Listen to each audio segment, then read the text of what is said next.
I'm Marcia and welcome to a tutorial on finger waving. I'm going to start teaching finger waving because I find a lot of my students have a difficult time. They struggle with the art of finger waving. Finger waving goes back to the 1920s and the 1930s, and yet some of my students always ask me, why do we learn finger waving? Finger waving is a basic skill for other styles in the salon. Before I start the finger wave, students, I would like to show you what I have as supplies and what you will need as far as your finger waving skill. Of course, I have my mannequin and I've wet my mannequin. So you want to start with a dampened mannequin if you're doing the basic finger wave, at least the wet finger wave. Other supplies you might need your water bottle, your spray water bottle to dampen the hair as you continue through the skill. This product is Dry Fast. Dry Fast comes from a product called Coraya gum, and Coraya gum actually comes from Africa and India. It's imported, and it's almost like a syrupy substance that keeps the hair damp while you're able to move the finger wave and the shapings of the hair. So Dry Fast is used in the salon as well. This is how it's purchased. When you purchase it in the store, it's called Dry Fast, and it comes in this bottle, and actually you can just shake it up. As you can tell from the bottom, it's a little sandy at the bottom, and once it all dilutes itself, it goes in a gallon jug, and it makes a gallon full of Dry Fast for then what we use in the applicator bottle. Also, what you will need is probably some gel. Gel is for the purpose of making the finger waves hold on the hair. Dry Fast makes the hair movable. Gel makes the hair actually hold the finger waves in place. In addition, I have my wide tooth comb, which when you begin your service with your client or on your mannequin, you want to definitely detangle the hair well. So on this brand new mannequin, I've detangled it with my detangling comb. I also thought it'd be interesting to show you this unique comb that I purchased at a trade show some years ago. It looks rather C-shaped, and that's part of what finger waving is. It has a C shape almost looking like an S pattern. So students, that's what you are trying to achieve today, is that S-shaped pattern. Two C's in alternate directions that ultimately make an S pattern. And the comb is actually purchased like this. However, I'm going to use the all-purpose comb for purposes of today. All right, I'm going to start first by dampening the mannequin's head. And again, one of the reasons why I start with this skill is because it builds dexterity, it builds great coordination with the fingers while you're managing the hair, and it builds students' strength in their fingers for other skills.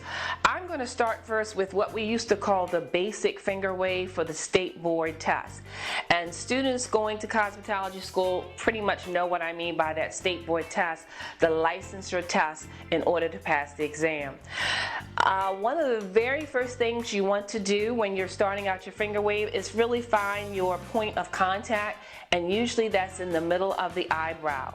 And you start with a gentle part over the middle of the eyebrow, students, combing the hair in the opposite direction. Now, since I'm right-handed, I'm combing my hair. The heavy side is on the right side and the lighter side's on the left side.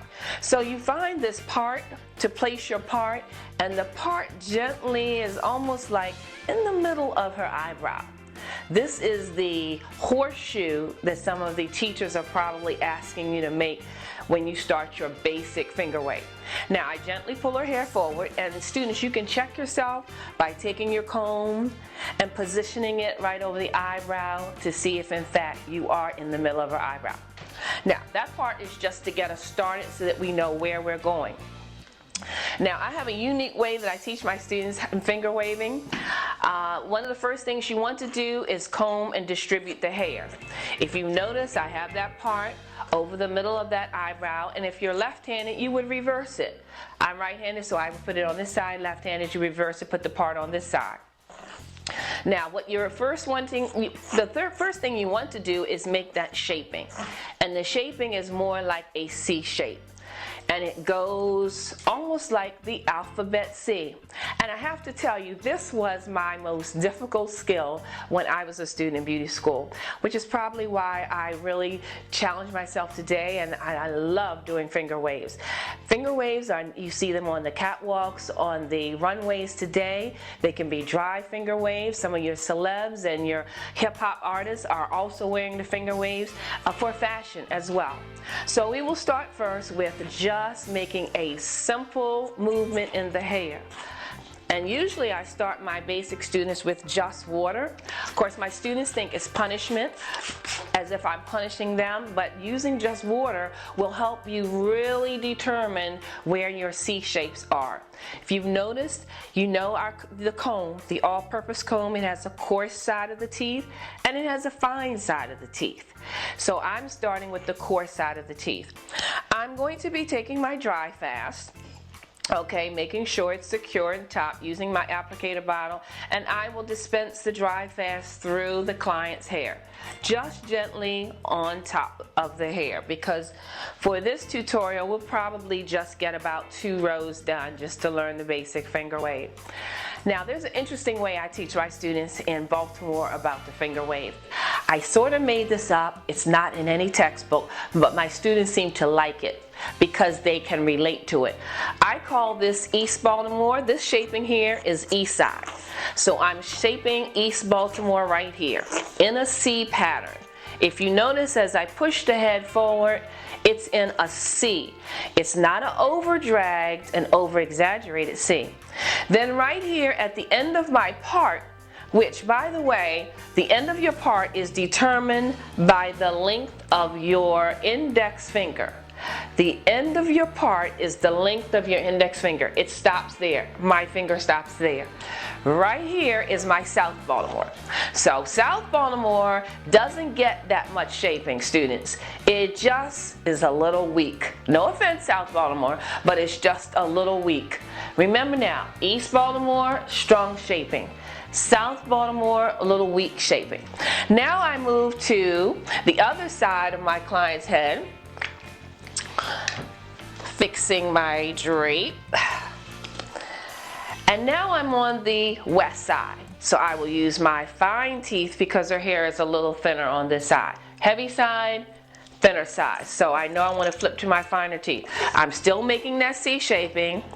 The east side should look like the west side, which is what? A strong C shaping. So now how many C shapings do I have? I have 1 C shaping, 2, which is a little weak here at South, and 3 west side. So I have 3 C shapings. The hair will not finger wave. The hair will not move unless you shape it. It has to be shaped in a C pattern. So now we will begin with our side of the head, the heavy side of the head, and I'm going to apply a little bit of gel. Now that I've applied my dry fast, I'm going to take a little bit of gel. And don't overuse the gel. The gel is for the purpose of making the hair stay in place. So I just take the back of my comb, dispensing the gel, combing the gel through the hair to make it hold. If you notice now, some of the flyaways and the frizzies have been eliminated because I've used the gel. Now I'm going to take my index finger of my other hand and place it over the middle of the eyebrow of the other eye. My parts on this side, my ridge, which I'm getting ready to make, is on this side of the head. Notice my hand position and notice my finger position. It's my index finger and it's laid on the head. It lays a little bit over her finger, over her face. Stand the comb up next to the finger. You stand your comb up next to your finger. It's almost like it's 90 degrees up to the ceiling. Now, this is what I tell my students. Let the comb kiss your finger. That's all you have to remember. So it's slide. First step is slide. You want to slide the hair forward on the face. Lay the comb flat.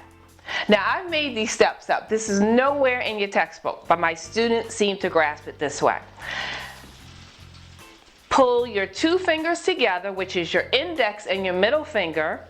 Now you see I have some hair in between the 2 fingers, which means now I'm getting ready to form a ridge. Rotate the back of the comb and pull it through. Okay, now watch. I keep my hand on the head and I take my comb, removing the hair and pulling it back in that C formation. Pulling it back away from me in that C formation. Alright, so we're going to repeat that same step with the first ridge. All we've done so far is made the first ridge. Now we're attempting to make our second ridge, heading back triangular to that part. Remember our pie shape, pizza shape. So my hand is on the head. See the position of my comb, which is 90 degrees to the ceiling. Kiss your finger, students, which means it's hugging it close. Slide, lay flat. That's lay the comb flat. Squeeze your index and middle finger. Rotate the back of the comb. When you rotate the back of the comb, you do not remove the comb from the head. You just simply rotate it. You pivot it.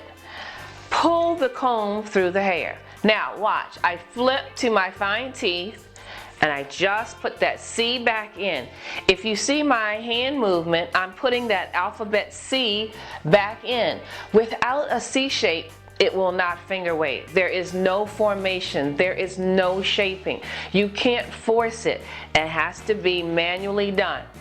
Roll your fingers off. You don't roll in this direction because then you would have disturbed your formation. You roll it in the direction forward. Alright, I'm going to apply a little more gel. Now, when I get to the end of my part, and everybody's part will differ based on the length of your index finger. So my part is, as I move her forward gently, it's right here, almost at the apex of her head. So I will stop my ridge at the end of the part. Everyone stops their ridge at the end of the part. So this is my last ridge. Again, my hands on that slant for that pie shape, pizza shape. Slide. What's my next step? Lay flat. Squeeze my fingers together for that ridge. Pivot my comb. Pull it through. And it's that C back in the hair. Flip to the fine teeth. Now all we're doing so far is producing a ridge. We don't have a wave yet. We're producing half of it. This is the ridge part. Until we have the connecting shapings to form the S, that's when the finger wave actually comes through.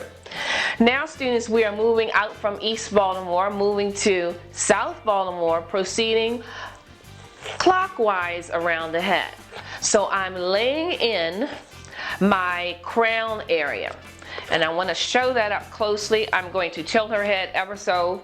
So I'm right here at South Baltimore where I'm taking my fine teeth. Nothing happens right here other than what you did before. It's just the shaping. Now gently. And that means gently because often I see students move the mannequin a little too abruptly and then they've disturbed the shaping. Now I'm on west side, West Baltimore. Applying my gel like so. Work around your client. Work around your client. Now I'm taking those two fingers. You need two fingers. And remember, this is not every finger wave, but this is the finger wave that was part of the State Board licensing exam.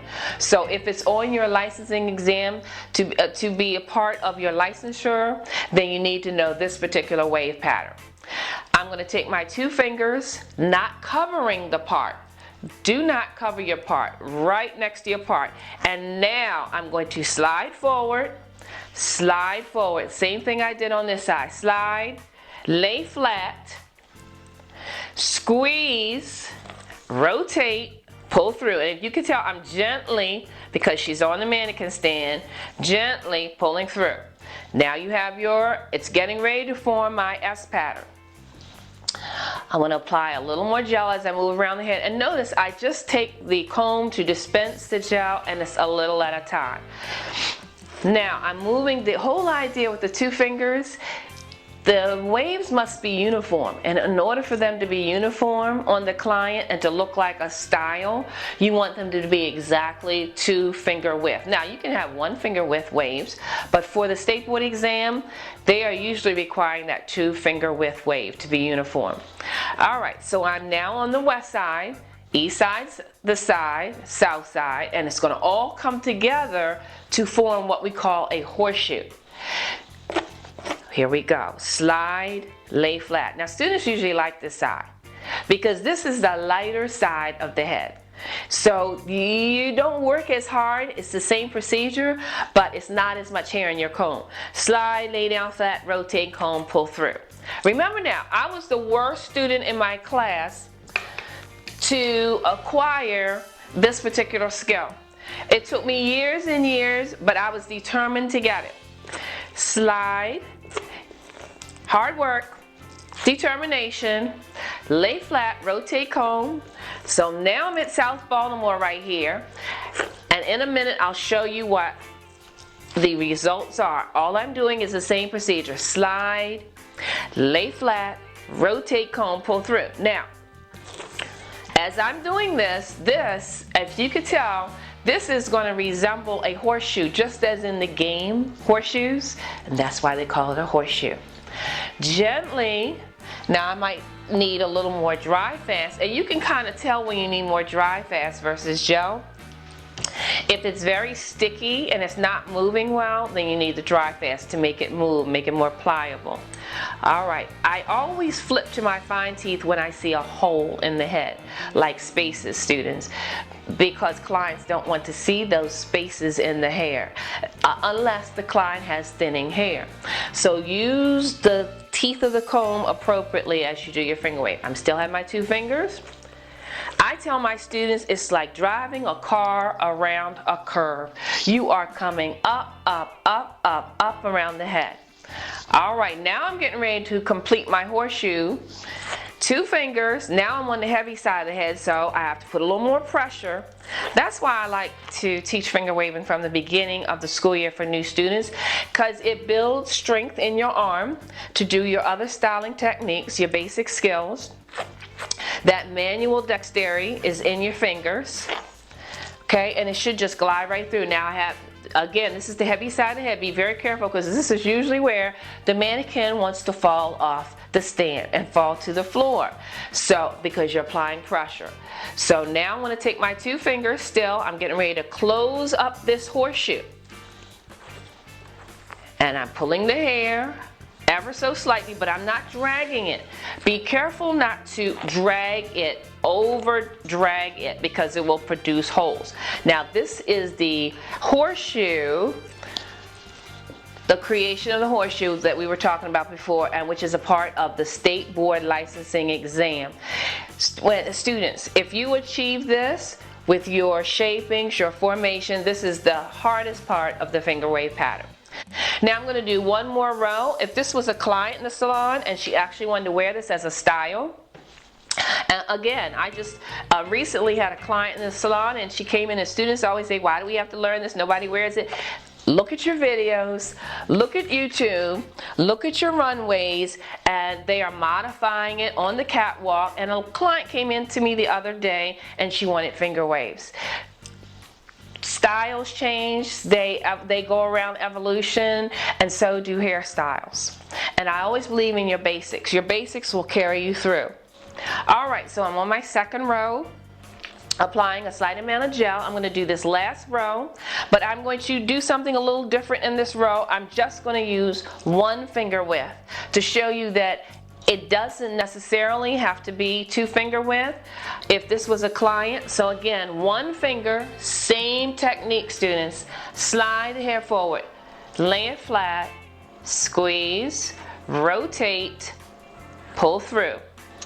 Again, we are striving for that C shaping, and roll your fingers off. Roll your fingers off.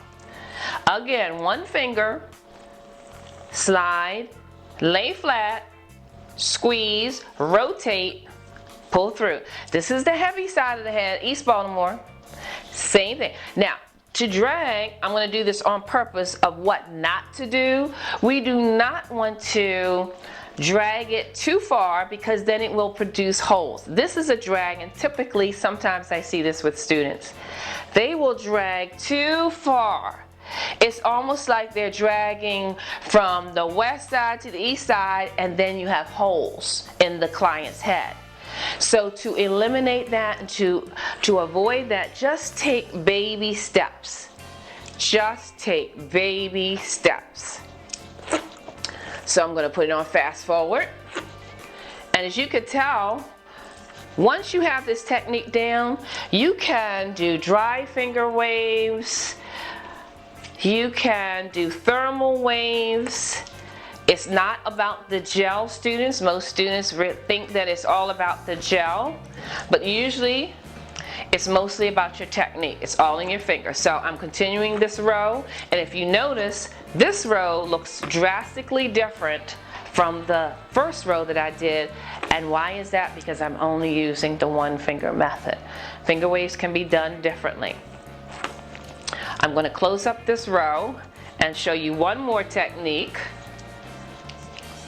And I always take the back of my comb to kind of finish off my work gently. Apply a little more dry fast because I feel like it's getting dry. I'm on my second row with the one finger method.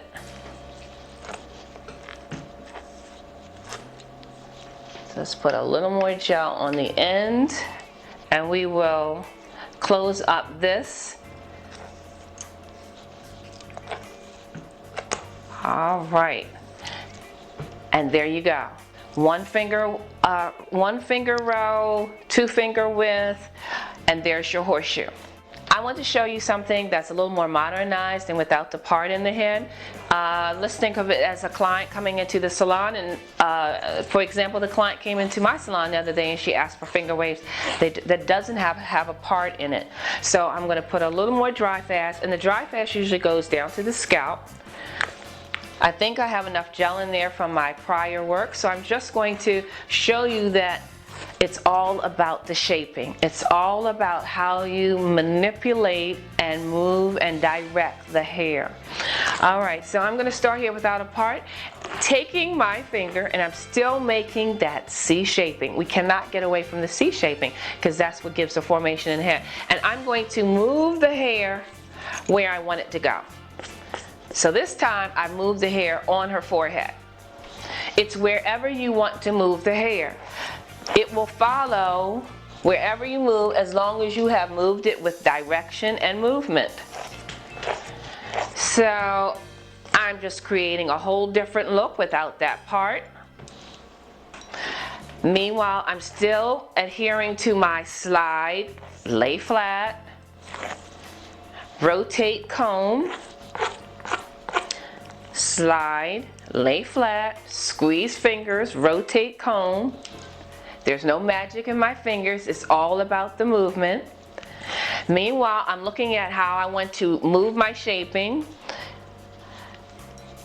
following my pattern, slide, lay flat, rotate comb, and squeeze your fingers. When you squeeze your fingers together, that's when you get the ridge, the part that sits up. That's the ridge part of the finger wave. The part that indents is your indentation.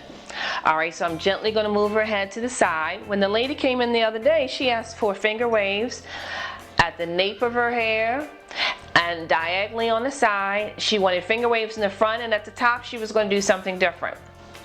So that just goes to show you finger waves can be done diagonally, horizontally, vertically as well. All right, now I have to close this up. So I'm closing it up with the same method, slide, having an entirely different frontal pattern.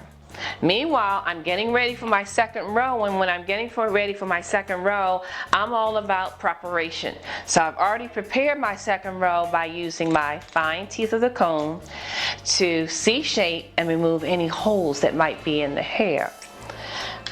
A little gel, not a lot of gel, just to hold. When I look at some old 1930s, 1940s Billie Holiday movies, you see finger waves. Tyra Banks brought it, I've seen her in a few magazines. Madonna, they might be drier waves, but it's the same wave pattern. Meanwhile, I'm still moving around the head, and my steps are slide, lay the comb flat, squeeze your fingers together, rotate. When I say rotate the comb, all the comb does is pivot, pivot, pivot, pivot, pivot. pull it through, and then clean up your hair. All right, we're gonna lean her over to the side. Might need a little more product.